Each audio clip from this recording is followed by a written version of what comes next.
Hello folks, quick video. This one, okay. What crossed my mind again is to point out the fact that I'm not someone who is and who has ever been impressed with reputation or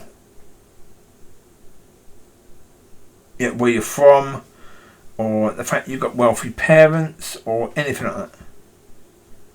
Yeah, couldn't care less. None of that bothers me in any way, shape or form. Really couldn't care less.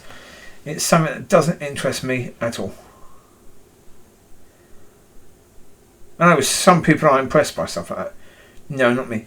Well, because in the end, with regards to God's kingdom, the way I understand it is, if you've had years where you've had a good ministry.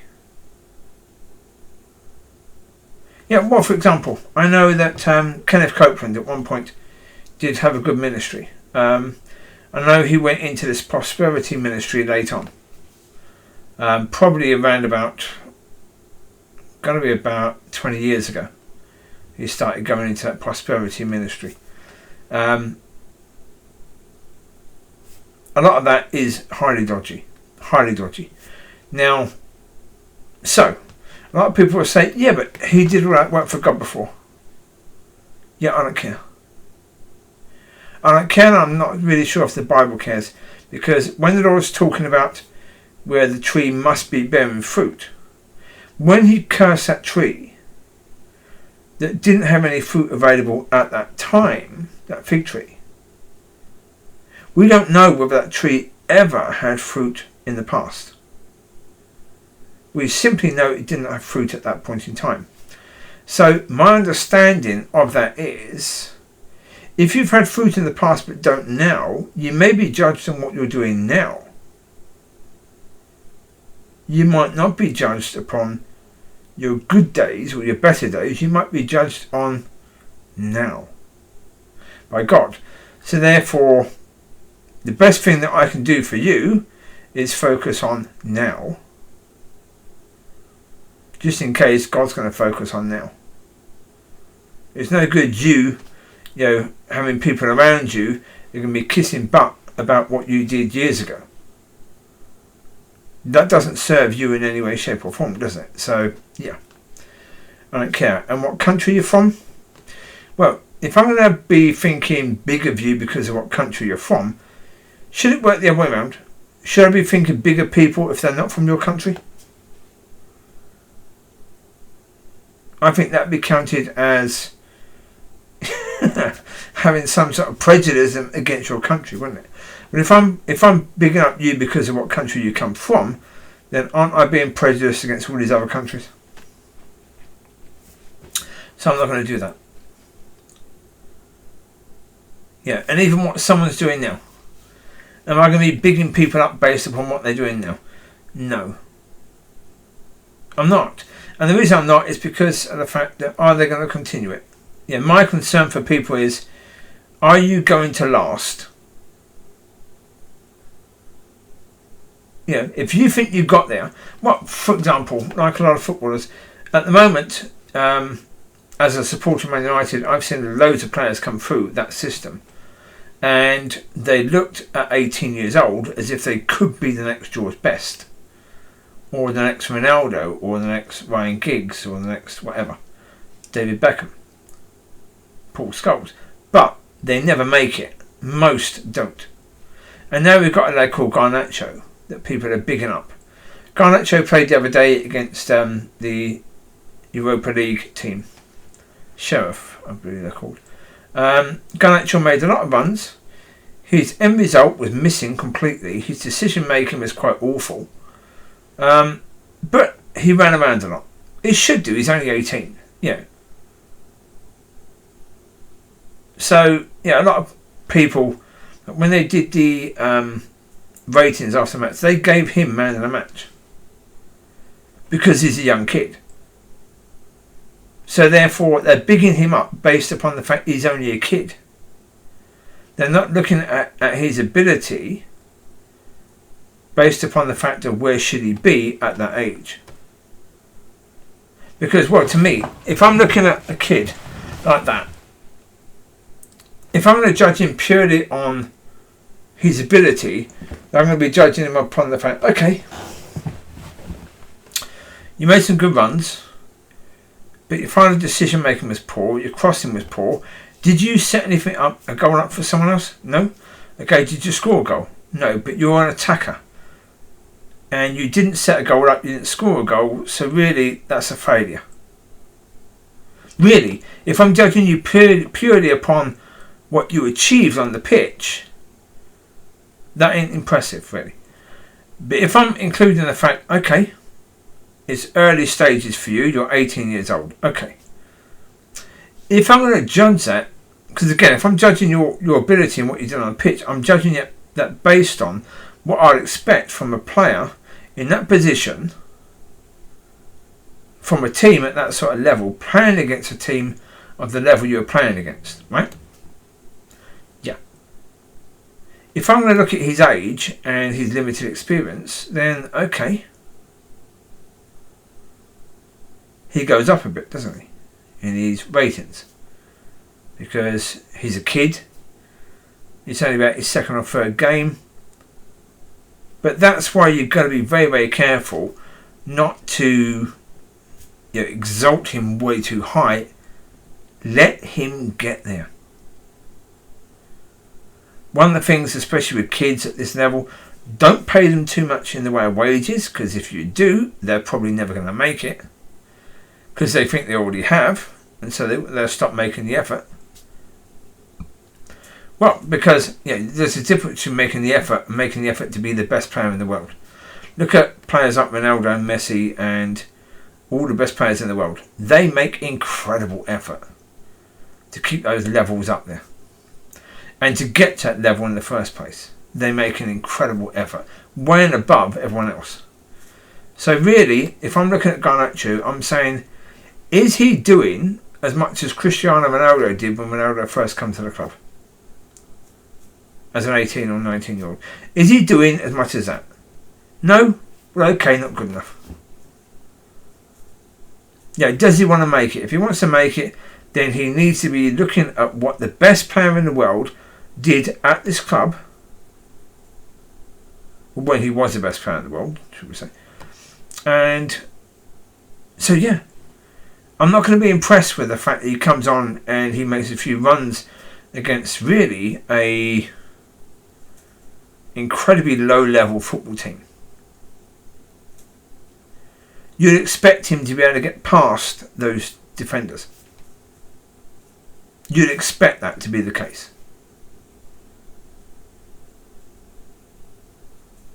He's a young player for Man United, playing against a team called Sheriff, which is an incredibly low-level team, to say the least. So,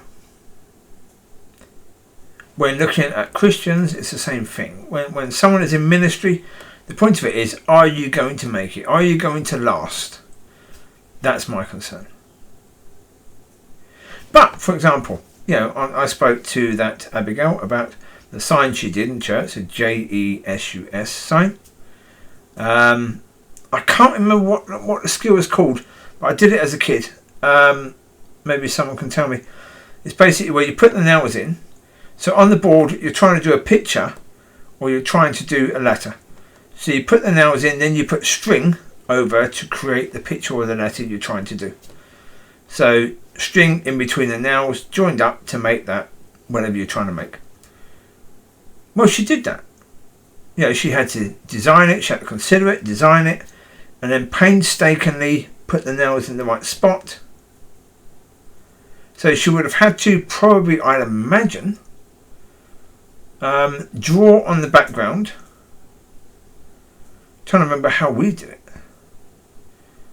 I think we used something like chalk, something that you could rub off quite easily, or just disappear over time. To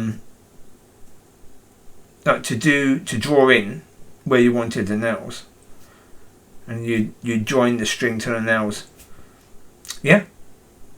It takes a lot of time, a lot of effort.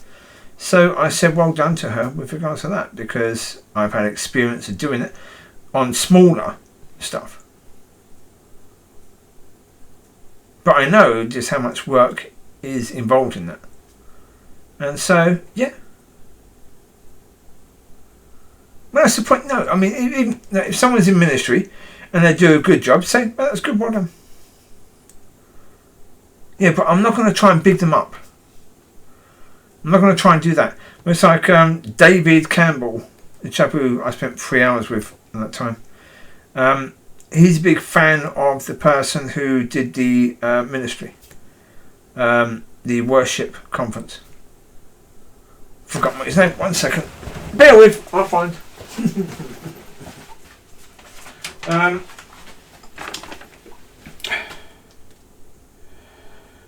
So Dave Bilbrough. That's it.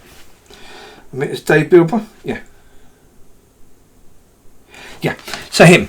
Yeah, he's a big fan of his. You know, he's been following him for years, and you know his music. So with him, he won't hear a word said against him. Okay.